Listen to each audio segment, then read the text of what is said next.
Inasuhan ng katiwalian sa Sandigan Bayan si dating Senador Bong Revilla kaugnay po ng Ghost Flood Control Project sa Bulacan. Dawit din ng 6 na iba pang dating engineer ng DPWH. Ito na ang ikatlong kasong iniakyat ng Ombudsman sa korte kaugnay ng flood control scandal. Nasa frontline ng balitang yan si JC Cosico. Bungkos-bungkos ng mga dokumento ang bit-bit ng mga tauhan ng Ombudsman na magpunta sila sa Sandigan Bayan. Yan ay para kasuhan ng graft at malversation.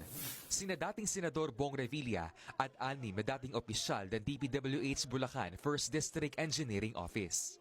Kabilang dyan sina Assistant District Engineer Bryce Hernandez at Engineer JP Mendoza.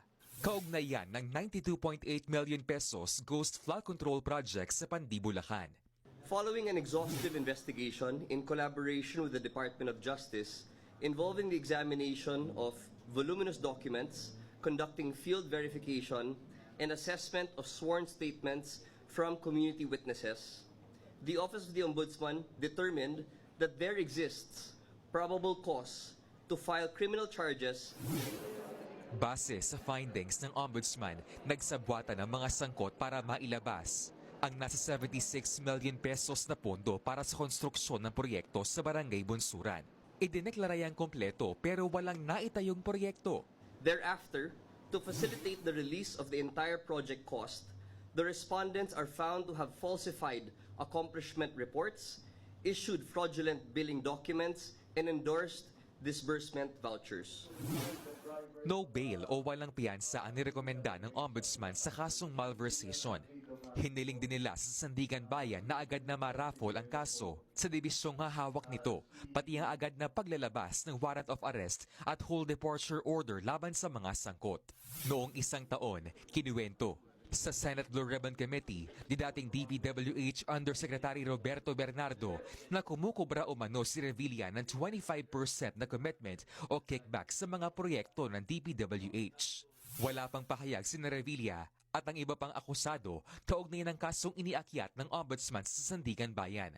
Pero una na yang itinanggi ng dating senador ang kasong kinakaharap ngayon ni Revilla, ang ikatlong flood control case na iniakyat ng Ombudsman sa korte. Noong November 2025, sinampahan ng kasong malversation at graft sa Sandigan Bayan sina dating Ako Bicol Party List Congressman Zaldico, mga opisyal ng DPWH Mimaropa at SunWest Incorporated.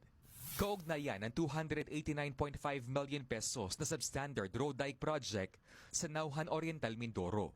Sinundan yan ng pagsasampa sa Digos Regional Trial Court noong Disyembre ng kasong malversation at graft laban sa mga opisyal ng DPWH Davao Occidental at ng St. Timothy Construction kabilang si Sara Diskaya.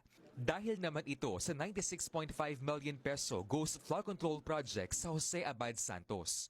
Inilipat kalaunan ng kasong yan sa Lapu-Lapu City RTC sa Cebu. This sends and should send a clear message. Those who misuse public funds will be held accountable under the law. As we have repeatedly and consistently stated, the Office of the Ombudsman will pursue these cases firmly, independently, and without fear or favor. Nagbabalita